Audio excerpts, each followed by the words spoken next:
ਲਾਓ ਜੀ ਆ ਲਾਈ ਨੇ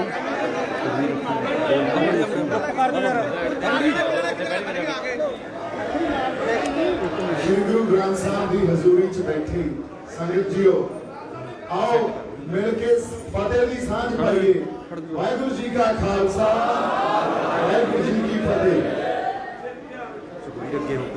गल्लां अज असीं देखो साडे गुरु का साडे इश्क का निरादर होया उस लई इकट्ठे होए आ।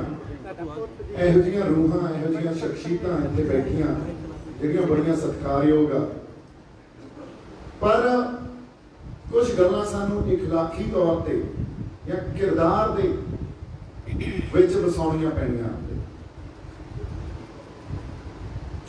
सानू ये पता भी सिखां नूं गुस्सा आउंदा ही हुंदा, गुस्सा ते रोह ये साडे गुरु ने सानू बख्शिया।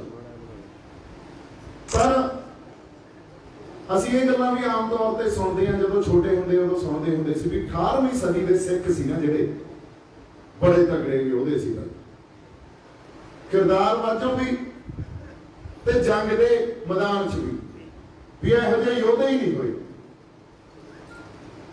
ਫਰਕ ਕੀ ਸੀ? ਫਰਕ ਕੀ ਸੀ ਉਹਨਾਂ 'ਚ ਤੇ ਸਾਡੇ 'ਚ?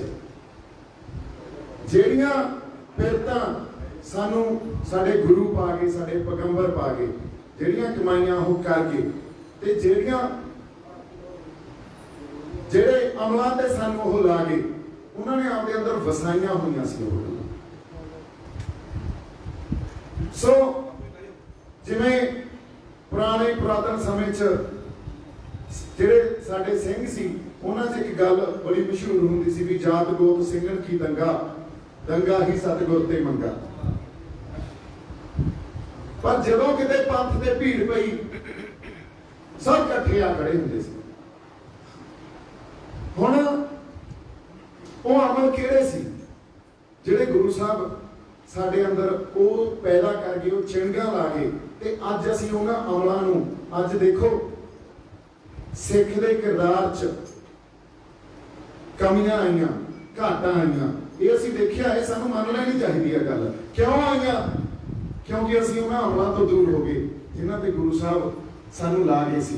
अदरवाइज पंथ ये पंथ न्यारा एक साजिया गया, ग्रंथ भी न्यारा, पंथ भी न्यारा, मनुख भी न्यारा, साडे अमल भी न्यारे ते साडा सिद्धांत भी न्यारा। परमेश्वर दे गुण पा के गए साडे 10वें पातशाह जिहदे पंथ साजदा। कदे ਅਸੀਂ ਆਪ ਦੀ ਲੜਾਈ ਲੜੀ ਹੋਵੇ, ਸਾਡਾ ਤਾਂ ਮਕਸਦ ਹੀ ਬੜਾ ਵੱਡਾ ਹੁੰਦਾ। ਨਿਰਭਉ ਤੇ ਨਿਰਵੈਰ ਜੰਗ ਦੇ ਮੈਦਾਨ 'ਚ ਦੁਸ਼ਮਣ ਨਾਲ ਲੜ ਵੀ ਰਹੇ ਆ ਤੇ ਕਹਿ ਵੀ ਰਹੇ ਆ ਵੀ ਸਾਡਾ ਕੋਈ ਵੈਰ ਨਹੀਂ ਉਹਦੇ ਨਾਲ। ਅਸੀਂ ਤਾਂ ਇੱਕ ਵੱਡੇ ਮਕਸਦ ਲਈ ਗਰੀਬਾਂ ਦੀ ਰੱਖਿਆ ਤੇ ਜਰਮਾਨੇ ਦੀ ਭਖਿਆ। ਜਿੱਥੇ ਕਿਤੇ ਮਨੁੱਖਤਾ ਤੇ ਭੀੜ ਪਈ ਆ ਸਾਡਾ ਪੰਥ, ਸਾਡੇ ਜਿਹੜੇ ਇਹ ਸ਼ਖਸੀਅਤਾਂ ਇਹ ਸਾਰੀਆਂ ਬੈਠੀਆਂ ਜਾ ਕੇ ਖੜੀਆਂ ਹੋ ਜਾਂਦੀਆਂ। ਪੁੱਛ ਲਓ ਜੇ ਨਹੀਂ ਜਾਂਦੇ, ਅੱਜ ਵੀ ਜਾਂਦੇ ਆ। पर किते ना किते उन्हां अमलों तो जदों दूर होए आ, मैं तो बाहला ही दूर बैठा पर साडे तां इत्थे बहुत सत्कारयोग ते बड़े पवित्र रूहां बैठियां, किते ना किते कोई ना कोई घाट वसाई बैठी।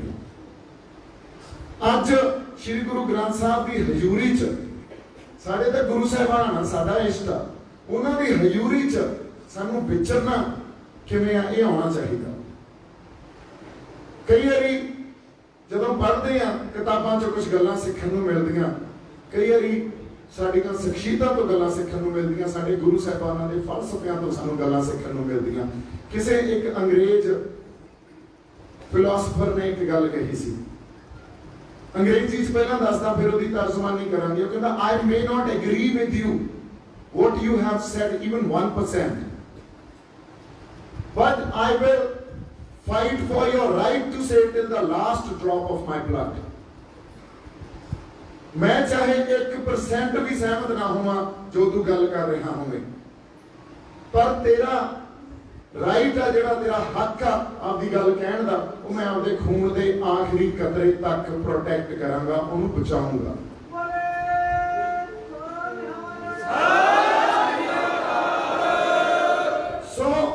कोई गल नहीं, बहुत गल्लां नाल असीं नहीं सहमत हुंदे। कई वारी जदों तक असीं बैठ के गल्लां नूं विचारदे नहीं, सिर जोड़ के बहिंदे नहीं, गल्लां दी समझ नहीं आउंदी, क्योंकि सच आ जिहड़ा सच दीयां बड़ियां परतां हुंदियां, मल्टी लेयर्ड हुंदी है रियलिटी। मैनू भी ये गल लग सकती, जिवें सरदार सिमरनजीत सिंह मान नूं जदों तक मैं मिलिया नहीं सी, मेरी कुछ अंडरस्टैंडिंग उन्हां लई कुछ होर सी। जदों मैं मिलिया तो मैनू लगे यार ये तां बहुत सच्ची ते सुच्ची रूह आ, इस बंदे दा एडा वड्डा संघर्ष आ।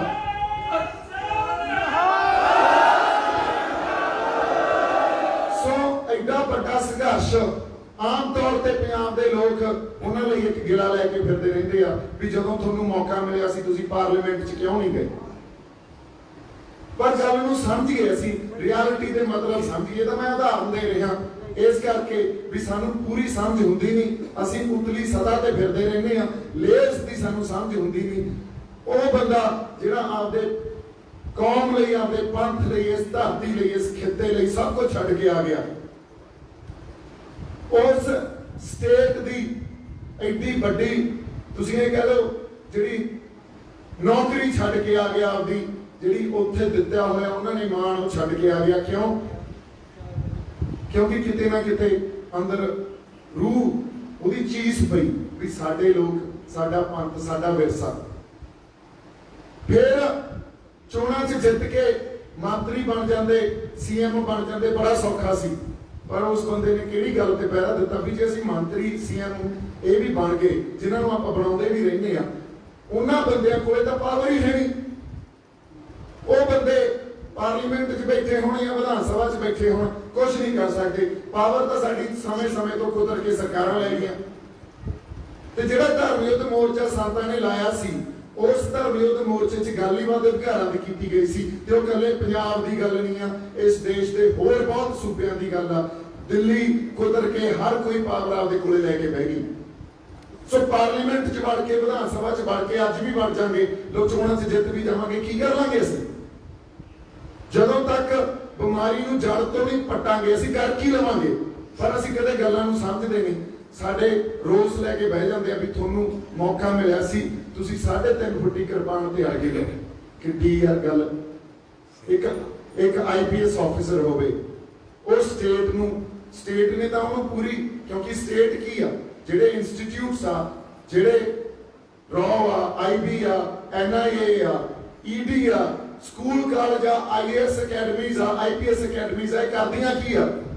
एक खास तरह के मनुख ढालदियां ते ओह एक खास तरह का मनुख जिहड़ा इस स्टेट आ ਉਹਦੇ ਲਈ ਕੰਮ ਕਰਦਾ। ਜਿਹੜਾ ਬੰਦਾ ਉਹ ਛੱਡ ਕੇ ਆ ਗਿਆ, ਜਿਹੜਾ ਉਸ ਢਾਂਚੇ 'ਚ ਕਦੇ ਢਾਲ ਨਹੀਂ ਸਕਿਆ, ਇਹਦਾ ਮਤਲਬ ਉਹਦੇ 'ਚ ਕਿੱਡੀ ਵੱਡੀ ਇੰਟੈਲੈਕਟ ਪਈ ਹੋਊ, ਅੰਦਰ ਕਿੱਡੀ ਵੱਡੀ ਇੰਟੈਲੀਜੈਂਟ ਰੂਹ ਹੋਊਗੀ। ਉਹ ਗੱਲਾਂ ਨੂੰ ਕਿਸ ਤਰ੍ਹਾਂ ਉਹ ਸਮਝਦਾ ਹੋਊਗਾ, ਇਹ ਆਪਾਂ ਕਦੇ ਹੀ ਨਹੀਂ ਸਮਝਦੇ। ਫਿਰ ਸਾਡੇ ਜਥੇਦਾਰ ਹੋਣੀ ਇੱਥੇ ਬੈਠੇ ਆ, ਬਰਗਾੜੀ ਵੇਲੇ ਮੋਰਚੇ ਲੱਗੇ, ਸਰਬੱਤ ਖਾਲਸਾ ਵੇਲੇ ਮੋਰਚੇ ਲੱਗੇ, ਅਸੀਂ ਹਮੇਸ਼ਾ ਆਪਦੀ ਲੀਡਰਸ਼ਿਪ ਤੇ ਉਂਗਲੀਆਂ ਐ ਸਿੱਧੀਆਂ ਕਰ ਦਿੰਦੇ ਆ, ਪਰ ਸੱਚ ਨੂੰ ਫਿਰ ਅਸੀਂ ਕਦੇ ਦੇਖਦੇ। ਠੀਕ ਆ, ਸਾਡੇ ਤੋਂ ਗਲਤੀਆਂ ਹੋਈਆਂ ਹੋਣਗੀਆਂ, ਕਿਉਂਕਿ ਪੂਰਾ ਤਾਂ ਇਕੱਲਾ ਗੁਰੂ ਹੀ ਹੁੰਦਾ, ਕਦੇ ਅਸੀਂ ਤਾਂ ਪੂਰੇ ਹੋ ਹੀ ਨਹੀਂ ਸਕਦੇ ਨਾ। ਗਲਤੀਆਂ ਹੋਈਆਂ ਹੋਣਗੀਆਂ, ਪਰ ਇੱਕ ਵਾਰੀ ਫੇਰ ਦ੍ਰਿੜ ਨਿਸ਼ਚਾ, ਇੱਕ ਵਾਰੀ ਫੇਰ ਉਹੀ ਹੌਸਲਾ ਤੇ ਉਹੀ ਜਜ਼ਬਾ ਲੈ ਕੇ ਅਸੀਂ ਫੇਰ ਵੀ ਤੁਰ ਸਕਦੇ ਹਾਂ। ਬਥੇਰੇ ਵਾਰੀ ਤੁਰੇ ਆ, ਇਤਿਹਾਸ ਪੜ੍ਹ ਕੇ ਦੇਖ ਲਓ ਤੁਸੀਂ। ਗੱਲ ਤਾਂ ਨਿਸ਼ਚੇ ਦੀ ਹੈ। ਜਿਹੜੇ ਸਟੇਟ ਹੁੰਦੀ ਹੈ ਜਾਂ ਸਰਕਾਰਾਂ ਹੁੰਦੀਆਂ, ਉਹਨਾਂ ਕੋਲੇ ਇੱਕ ਮੌਕਾ ਹੁੰਦਾ, ਪਰ ਗੁਰੂ ਸਾਹਿਬ ਦੀ ਰਹਿਮਤ ਇਹ ਹੁੰਦੀ ਆ, ਜਿਹੜੀਆਂ ਸਾਡੇ ਅੱਗੇ ਸੰਘਰਸ਼ੀ ਬੰਦੇ ਹੁੰਦੇ ਆ, ਉਹਨਾਂ ਕੋਲੇ ਬਹੁਤ ਮੌਕੇ ਹੁੰਦੇ ਆ। ਉਹਨਾਂ ਦਾ ਇੱਕ ਮੌਕਾ ਉਹਨਾਂ ਨੂੰ ਦਰਬਾਰ ਸਾਹਿਬ ਤੇ ਮਿਲਿਆ ਸੀ, ਸਾਡੇ ਨਾਲ ਕੀ ਕਰ ਗਏ? ਘੱਲੂਘਾਰਾ ਵੀਕ ਸ਼ੁਰੂ ਹੋ ਰਿਹਾ, ਸਾਡੇ ਨਾਲ ਕੀ ਕਰ ਗਏ? ਇਹਦੀ ਵੀ ਆਪਾਂ ਗੱਲ ਕਰਾਂਗੇ। ਪਰ ਸਾਡੇ ਕੋਲੇ बहुत मौके है, जेडे मौके ते असीं जितांगे, उस तो बाद फिर उन्हां दा मौका नहीं रहूगा। ये गल वसा के रखियो आपदे अंदर। सो कोई गल नहीं, गलतियां हो गईयां, बंदियां ते असीं कौन तां उन्हां ते लाउणीआं, उन्हां ते टैग लाउणे, ये छड्ड दईए। ये सारे पंथ दर्दी बैठे आ। अब तुसीं ऐ करो, लोग कोई गल हो जे सही, आ सिर ते धर के खड़े हो जाएंगे भी दसो की करना।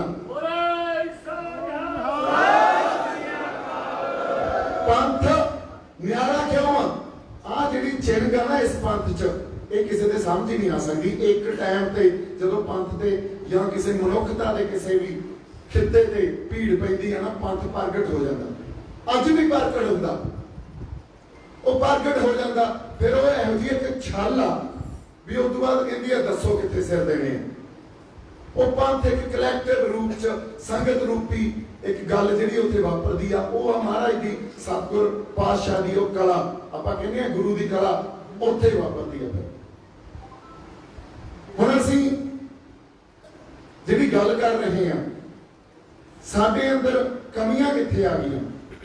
जिहड़ा मॉडर्न युग आ आधुनिक युग जिहनूं कहने आ मॉडर्न एजुकेशन जब बड़े पढ़े लिखे जिहड़े बंदे गल्लां करदे आ इहदी भी एक उदाहरण आ।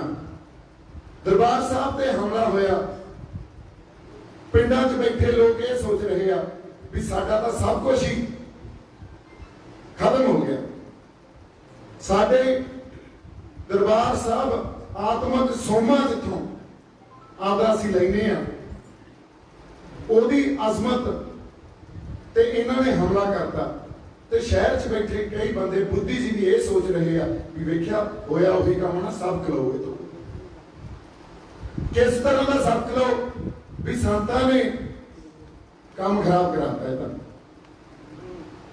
यार एडे असीं निगार आ गया वो अच्छा वो फिर बड़ियां बड़ियां किताबां लिख देंगे आपके ड्राइंग रूमां च बैठ के किताबां लिख देंगे ना किसी नूं संघर्ष की समझा ना संघर्ष दी परतां की समझा ते फिर आने वाली पीढ़ी उन्होंने पढ़ूगी उन्होंने संत जरनैल सिंह भिंडराणा नूं कटहरे च खड़ा कर लेना।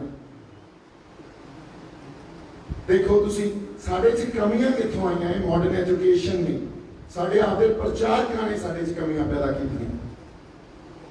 जदों यहूदियां ते घल्लूघारे वापरे सी कतलेआम होया सी उन्हां नूं कोई भुलेखा नहीं सी।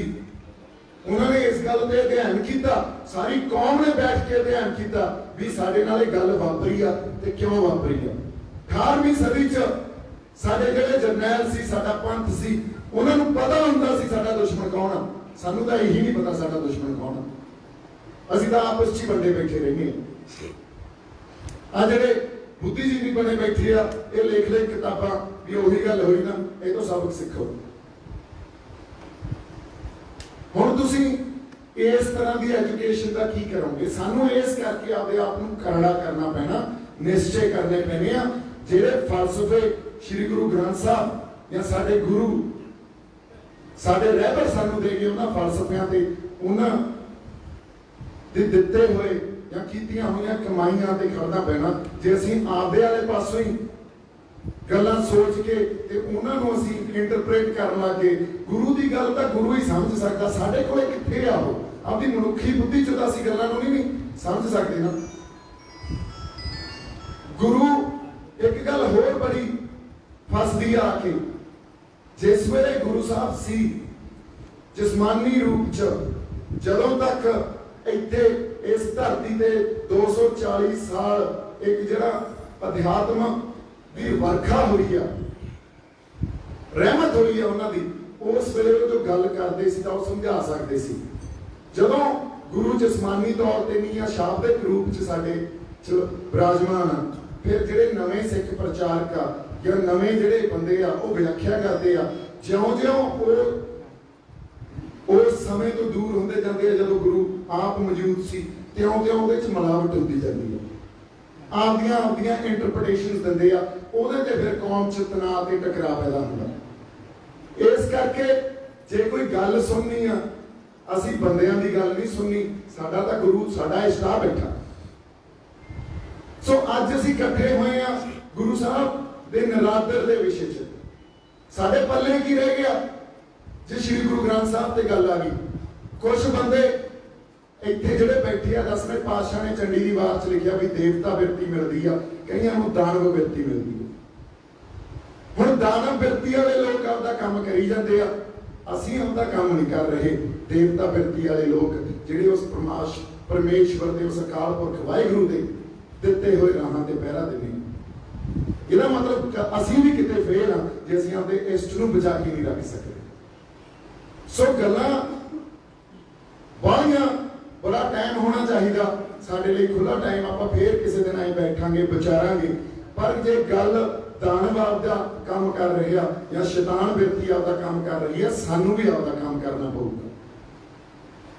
ਸੋ ਮੇਰੀ ਇੱਕੋ ਹੀ ਬੇਨਤੀ ਆ ਸੰਗਤ ਦੇ ਚਰਨਾਂ 'ਚ, ਤੇ ਸਾਰੀਆਂ ਰੂਹਾਂ ਉਹਨਾਂ ਨੂੰ ਆਦਰ ਸਹਿਤ ਮੈਂ ਬੇਨਤੀ ਕਰਦਾ, ਬੜੀਆਂ ਸ਼ਖਸੀਅਤਾਂ ਇੱਥੇ ਬੈਠੀਆਂ ਉਹਨਾਂ ਨੂੰ ਬੇਨਤੀ ਕਰਦਾ ਵੀ ਹੁਣ ਪੰਥ ਨੂੰ ਤੇ ਸਾਡੀ ਕੌਮ ਨੂੰ ਇਕੱਠਾ ਕਰ ਲਈਏ, ਏਕੇ 'ਚ ਆ ਜਾਈਏ। ਫਿਰ ਕੋਈ ਵੀ ਪ੍ਰੋਗਰਾਮ ਦਿਓਗੇ ਤੁਸੀਂ ਵੇਖਿਓ ਕਿਵੇਂ ਹਿਲਦੇ ਆ ਤਖਤੇ।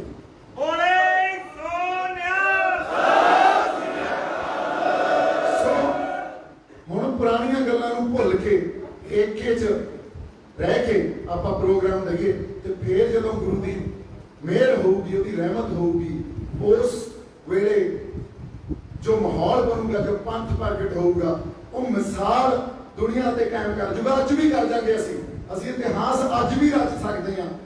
ਬਸ ਗੱਲ ਇੱਥੇ ਆ ਕੇ ਖਤਮ ਹੁੰਦੀ ਆ ਵੀ ਅਸੀਂ ਉਹਨਾਂ ਅਮਲਾਂ ਤੇ ਹੈਗੇ ਆ ਕਿ ਨਹੀਂ ਜਿਨ੍ਹਾਂ ਤੇ ਸਾਨੂੰ ਗੁਰੂ ਨੇ ਲਾਏ ਸੀ। ਸੋ ਇੰਨੀਆਂ ਕੁ ਗੱਲਾਂ ਆਪਾਂ ਅੱਜ ਕਰਨੀਆਂ ਸੀ। ਮੇਰੇ ਵੱਲੋਂ ਬਹੁਤ ਸਾਰਾ ਪਿਆਰ ਸਤਿਕਾਰ। ਜਿਉਂਦੇ ਵਾਸਤੇ ਰਹੋ ਜੀ। ਵਾਹਿਗੁਰੂ ਜੀ ਕਾ ਖਾਲਸਾ, ਵਾਹਿਗੁਰੂ ਜੀ ਕੀ ਫਤਿਹ।